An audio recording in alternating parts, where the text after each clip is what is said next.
quwata illa billah. Segala puji hanya bagi Allah Subhanahu wa taala atas segala karunia yang diberikan kepada kita, dan terutama keimanan. Mudah-mudahan keimanan ini tetap terjaga hingga akhir hayat kita. Selawat dan salam kita sampaikan kepada junjungan kita Nabi besar Muhammad SAW. Mudah-mudahan syafaatnya buat kita semua dan kita bisa meladani akhlaknya yang mulia. Hadirin dan hadirat serta moderator Ustadz Abdul Karim yang dimuliakan Allah Subhanahu wa taala. Kita kembali berjumpa di tema kita yaitu filsafat hidup, dan kita sekarang sampai kepada judul kewarasan dan ketidakwarasan. Di pertemuan lalu kita bahas tentang diri. Saya sudah mengirim ke chat materi hari ini. Kalau mau dibaca bisa tinggal klik saja chatnya. Itu ada materinya. Ya, kita langsung mulai saja bahwa tema ini, ya, tema yang mana? Tema kewarasan dan ketidakwarasan. Termasuk beberapa tema yang lalu, seperti misalnya tema tentang diri. Ya. Pada bahasan 2 Selasa lalu, itu berada dalam satu kelompok bahasan. Apa kelompok bahasannya? Yaitu mind and body, pikiran dan tubuh. Nah, ketika disebut kata kewarasan atau ketidakwarasan, sebenarnya sih ada istilah lain, tapi agak kasar, yaitu kegilaan. Ketidakgilaan, tetapi ganti saja kewarasan dengan ketidakwarasan. Nah, kalau kita sebut kata waras dan tidak waras, maka jelas posisinya ada pada mind, ya, pada mind, bukan pada body. Ya, walaupun bahasan kita tentang mind dan body, tapi ketika kita berbicara pada kewarasan dan ketidakwarasan, itu wilayahnya ada pada mind dan bukan pada body. Ada pada pikiran, bukan pada tubuh. Dengan demikian, kewarasan dan ketidakwarasan ada problem pada mind.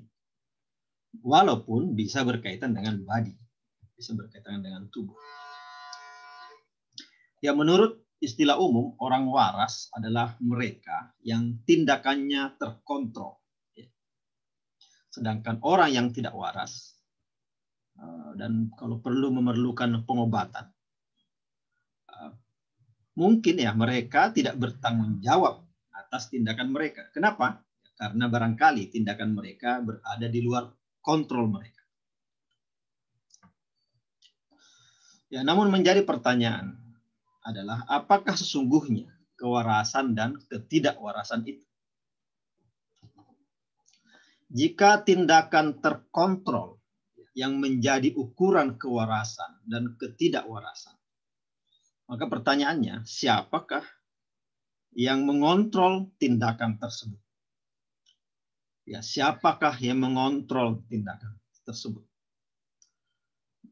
Jadi kalau ukuran orang disebut waras karena dia bisa mengontrol perbuatannya, kemudian yang tidak waras karena tidak mampu mengontrol perbuatannya, maka pertanyaannya, siapa sungguhnya yang mengontrol perbuatan kita? Kalau apakah pelaku sendiri yang mengontrol perbuatannya atau tindakannya? Apakah kita sendiri yang mengontrol perbuatan kita, tindakan kita, atau masyarakatlah yang mengontrol tindakan pelaku atau tindakan kita?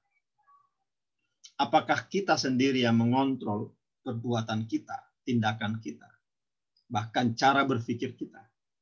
Ataukah masyarakat, lingkunganlah yang mengontrol segala tindak tanduk kita hingga pikiran kita?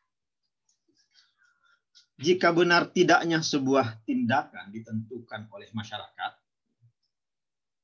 ya, kalau seandainya benar tidaknya sebuah tindakan itu masyarakatlah yang menentukan, maka sesungguhnya si pelaku, ya, pelaku perbuatan itu tidak mengontrol tindakannya. Mengapa? Karena mereka harus melakukan tindakan yang disesuaikan dengan keinginan masyarakat. Jika demikian, bahkan seorang waras pun bisa disebut tidak mengontrol sendiri tindakannya.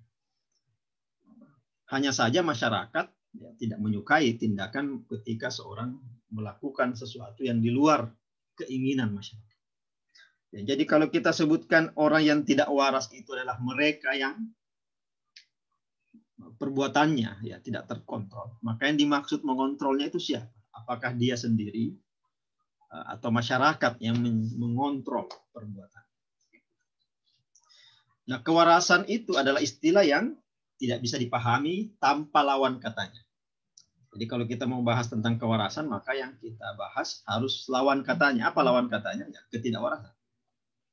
Nah, istilah ketidakwarasan sendiri itu jarang dilakukan. Bahasa Inggrisnya insanity, ketidakwarasan. Sebagai ganti, orang-orang biasanya menyebutkan gangguan kejiwaan. Disebut gangguan kejiwaan karena dianggap sakit, ya, penyakit. Jadi orang yang mengalami gangguan kejiwaan disebut orang sakit. Karena itu, yang mereka yang mengalami gangguan kejiwaan itu dianggap memerlukan tindakan pengobatan. Nah, problemnya ada yang mengatakan bahwa sakit, gangguan kejiwaan bukanlah kenyataan mental sesungguhnya. Bukan kenyataan mental di mana orang ada mentalnya atau jiwanya terganggu. Jadi sakit, gangguan kejiwaan bukan kenyataan mental dan juga bukan kenyataan jiwa. Tetapi dikonstruksi oleh budaya, dikonstruksi oleh sebuah masyarakat. Ya, tentu saja kita sering mendengar ungkapan, contohnya cacat otak atau cacat pikiran yang diucapkan oleh dua pihak yang berbeda pandangan politik. Misalnya ketika dua kelompok masyarakat berbeda pandangan politik, biasanya salah satunya atau dua-duanya saling mengumpat, kamu cacat otak, cacat pikiran. Pertanyaannya, yang cacat pikiran siapa? Ya, mereka yang menentukan. Si A mengatakan si B cacat pikiran, begitu pula si B menganggap si A cacat pikiran. Apakah dua-duanya cacat pikiran? Biasanya secara mental mereka baik-baik saja. Jadi ungkapan cacat otak, gila, tidak waras, itu adalah fenomena di masyarakat yang bisa saja yang dianggap mengalami itu sesungguhnya secara mental biasa-biasa saja. Tentu saja kita ingat bagaimana Nabi Muhammad SAW pernah dianggap mengalami gangguan kejiwaan oleh mereka yang menentangnya. Dalam Al-Quran disebutkan Nabi Muhammad majnun, ya, gila. Apakah kegilaan itu dimaksud cacat mental? Ya tentu saja tidak. Nah, bagi mereka yang menganggap gangguan kejiwaan. Nah, yang atas tadi itu mengatakan gangguan kejiwaan sesungguhnya tidak ada. Jadi gangguan kejiwaan adalah sebuah fenomena yang dibuat oleh masyarakat. Jadi ketika masyarakat merasa hal itu, perbuatan itu tidak sesuai dengan keinginannya, maka orang itu disebut gila. Orang itu disebut tidak waras. Apakah orang itu benar-benar tidak waras? Menurut maksud saya, apakah orang itu benar-benar secara mental bermasalah? Menurut pandangan pertama ini tidak sesungguhnya. Itu karena masyarakat aja yang memberi nilai begitu kepada orang itu. Tetapi ya pendapat selanjutnya ada yang mengatakan bahwa gangguan kejiwaan itu benar-benar ada. Nah, mereka mengatakan bahwa memang ada identifikasi fisik dan juga mental bagi yang dianggap mengalami gangguan kejiwaan. Misalnya kata mereka, ya, jadi ini kelompok kedua yang mengatakan gangguan kejiwaan itu memang ada. Ada pola tidak normal pada aktivitas otak, misalnya orang-orang yang mengalami skizofrenia atau mereka yang mengalami gangguan depresi. Ya, ketika diadakan penelitian ke gelombang otaknya, memang ada aktivitas tidak normal, tidak biasa pada mereka. Namun, ada yang mengatakan bahwa kondisi psikologis itu sesungguhnya tidak ada tanda fisiknya. Misalnya Ustadz Abdul Karim yang mengalami kondisi psikologis tertentu, maka tidak ada tanda fisiknya. Maksudnya tidak ada tanda fisiknya, bisa saja tanda fisik yang sama itu ada pada orang yang biasa-biasa saja. Jadi tanda fisik bukanlah tanda yang pasti menandakan orang itu secara psikologis seperti A, seperti B, dan seterusnya. Nah, bahkan jikapun setiap kondisi psikologis itu ada tanda fisiknya, tetap tidak dapat disimpulkan bahwa itu adalah penyakit. Karena perbedaan fisik tidak selalu berarti penyakit. Tidak berarti misalnya si A karena begini sudah pasti secara mental sakit. Ya, belum tentu. Tidak bisa dipahami sesimpel itu. Nah, ada pula pendapat lain mengatakan bahwa seringkali ya, istilah gangguan kejiwaan sesungguhnya adalah konstruksi budaya. Kenapa? Karena bukan bukan fenomena kejiwaan. Kenapa? Karena kejiwaan adalah sesuatu yang tidak tampak. Nah, adapun gangguan fisik itu tampak karena hadir di dalam tubuh atau di luar tubuh, di tubuh. Nah, bagaimana mengobati penyakit yang tidak tampak seperti gangguan kejiwaan?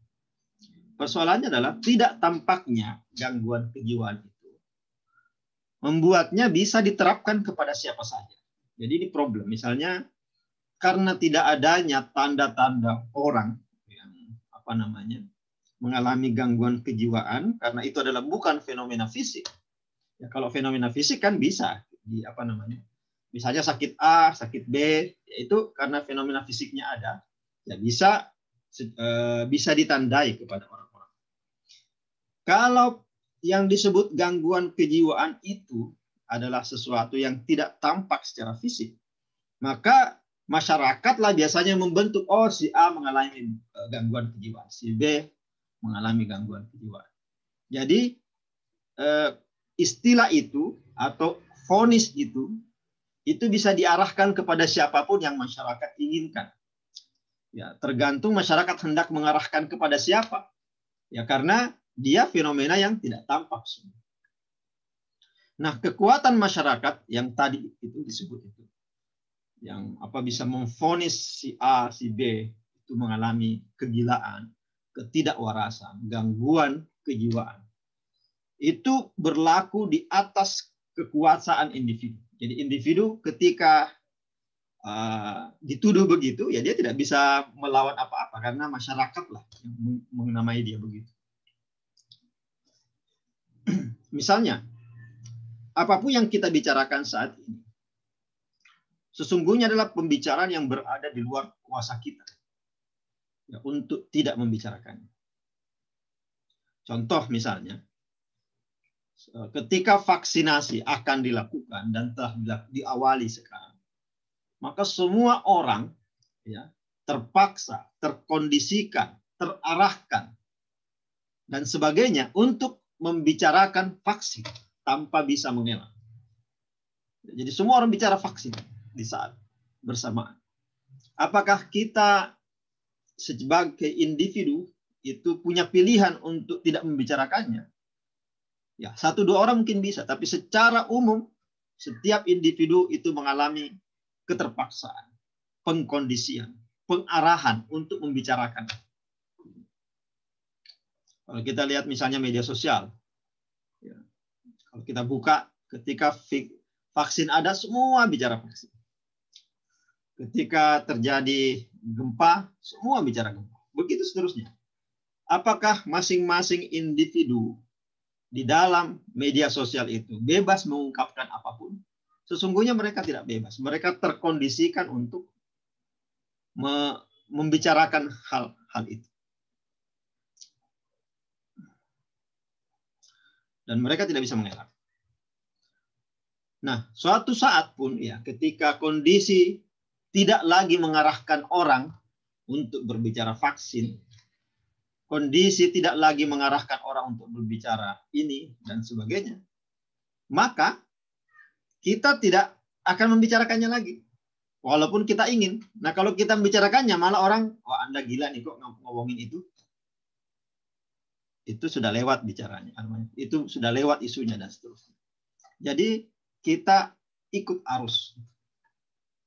Nah, ketika kita tidak ikut arus yang diinginkan lingkungan kita terhadap kita, nah itulah yang disebut dengan kegilaan.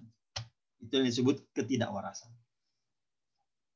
Nah, cara kita memandang dan memahami sekeliling kita adalah cara yang diinginkan oleh sekeliling kita untuk memandangnya.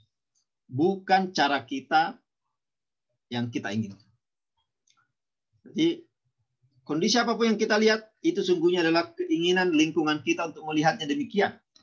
Bukan keinginan kita sendiri. Kita diarahkan. Seluruh energi yang ada di sekeliling kita itu mengarahkan kita untuk begitu. Misalnya, informasi yang masuk ke kita, penglihatan yang kita pandang, suara yang kita dengar, itu mengarahkan kita berpikir seperti itu. Dan itu adalah disebut pengarahan, pengkondisian. Nah, kalaupun kita memiliki semacam keinginan, maka keinginan itu adalah keinginan yang ditentukan oleh sekeliling kita.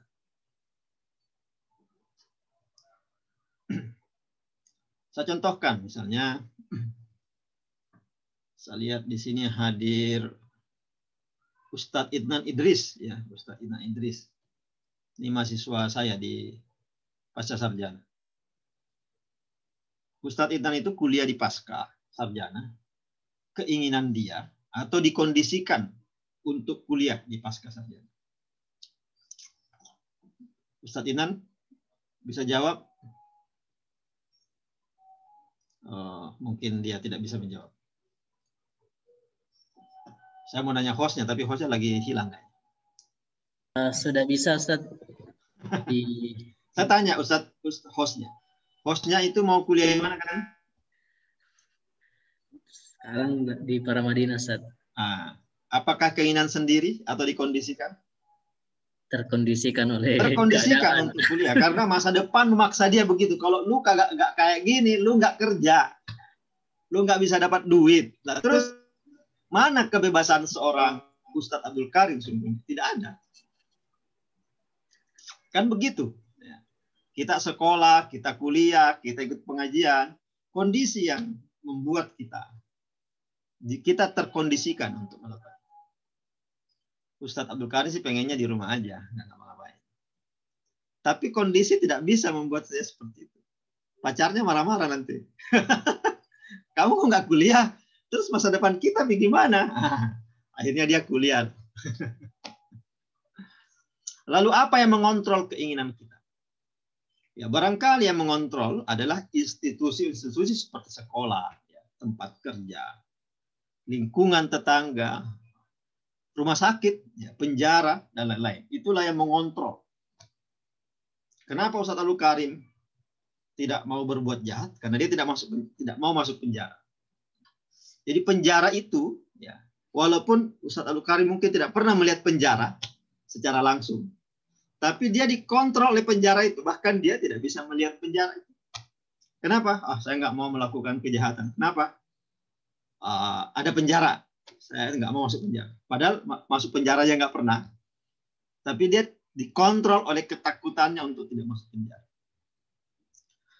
Nah, dalam sejarah, sebelum masa modern, institusi itu yang seperti institusi seperti penjara, sekolah itu sebelum mereka ada yang mengontrol individu adalah individu juga seperti raja. Raja itu mengontrol. Jadi orang tidak melakukan ini karena takut kepada raja. Orang mau berperang ya karena raja. Jadi individu seperti raja yang mengontrol.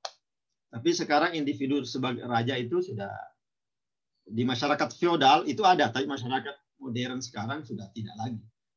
Tapi tergantikan dengan kekuasaan-kekuasaan baru, yang namanya institusi seperti sekolah, seperti ya macam-macam institusi. Contoh, ya sekolah mengontrol ya, agar lulusannya adalah orang-orang yang bisa diserap di dunia kerja.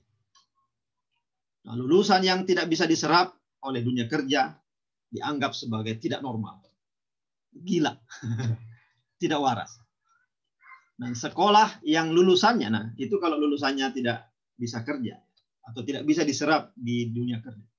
Terus sekolah, ya, yang lulusannya tidak bisa diserap oleh dunia kerja dianggap sekolah yang gagal, sekolah yang abnormal, ya, sekolah yang tidak bisa mendapatkan akreditasi. Makanya kalau akreditasi sekolah itu harus ada alumninya udah kerja di mana. Kalau dia tidak kerja, ya dianggap dia tidak bisa mendapatkan akreditasi A. Terus tempat kerja. Tempat kerja mengontrol para pekerja agar mampu menghasilkan uang. Jadi nanti Ustadz Abdul Karim kalau udah capek-capek di dalam capek masuk sebuah sekolah, diatur dalam sekolah, nanti keluar sekolah masuk lagi ke tempat kerja. Tempat kerja juga ngatur Ustadz Abdul Karim. Tempat kerja akan mengontrol Ustadz Abdul Karim untuk mampu menghasilkan uang. Nah, ketika pekerja tidak mampu lagi menghasilkan uang, maka dia dianggap pekerja yang abnormal. Dan dia bisa dipecat gara-gara itu. Jadi nanti siap-siap Abdul Karim kalau nanti kerja di sebuah tempat, kemudian tidak bisa menghasilkan uang, atasannya akan memecat Anda. Gagal. Nah, tempat kerja yang tidak bisa menghasilkan uang, ada tempat kerja yang abnormal. Nah, baik institusi maupun individu, ini mengontrol individu agar individu menyesuaikan diri dengan masyarakat. Tujuannya adalah apa? Agar masyarakat menjadi teratur, tanda petik teratur. Kata lain dari teratur adalah terkontrol. Untuk sebuah masyarakat yang teratur diberi predikat normal. Nah, ini masyarakat yang normal. Nah, siapapun yang berbuat hal-hal yang di luar aturan, yang di luar kontrol masyarakat, maka disebut abnormal. Agar masyarakat menjadi normal, maka diperlukan aturan. Ada aturan, kemudian ada orang yang mengawasi aturan itu. Termasuk kamera pengawas. Kemudian ada institusi-institusi yang dipakai ya, untuk mengawasi. Ya, seperti apa tadi, sekolah, tempat kerja, penjara, dan macam-macam. Sampai di sini kita teringat bahasan kita sebelumnya tentang diri. Ya, pada 2 minggu sebelum, 2 Selasa sebelum. Bahwa kita memang hampir-hampir, bahkan tidak memiliki diri kita. Kalau di pertemuan sebelumnya disebut seperti itu. Hampir-hampir kita tidak memiliki diri kita. Semua diatur oleh kekuatan di luar kita. Nah, semua telah digadaikan pada keadaan, pada kondisi, dan pada masyarakat. Dan jangan-jangan kita semua adalah orang yang waras sesungguhnya. Saya nggak tahu kita waras apa enggak ya. Tapi jangan-jangan kita waras. Jangan-jangan kita waras. Tapi waras dalam arti kita bertindak sebagaimana yang diinginkan oleh masyarakat terhadap kita. Jadi kita disebut waras karena kita melakukan tindakan yang masyarakat inginkan kita lakukan. Bukan karena kita menginginkan tindakan itu. Jadi ketika kita melakukan keinginan, melakukan tindakan yang kita inginkan, justru kita menjadi dianggap tidak waras. Sehingga karena segalanya diatur oleh masyarakat. Jadi jangan-jangan kita semua ini adalah orang yang waras. Tapi waras dalam arti apa? Dalam arti kita bertindak sebagaimana masyarakat inginkan kita lakukan tindakan itu. Bukan kita bertindak sebagaimana yang kita inginkan sendiri. Kalau kita melakukan yang kita inginkan, justru kita menjadi abnormal. Kita menjadi tidak waras di mata masyarakat. Karena sudah disebutkan tadi bahwa ternyata fenomena normal atau tidak itu bukan fenomena mental, tetapi fenomena penghakiman masyarakat dan lingkungan terhadap apa yang kita lakukan. Saya kira itu sebagai pengantar. Kita bisa lanjutkan dalam tanya jawab. Kalau tidak bisa dijawab, ya minggu depan atau 2 minggu lagi kita jawab. Silakan. Baik, Ustaz.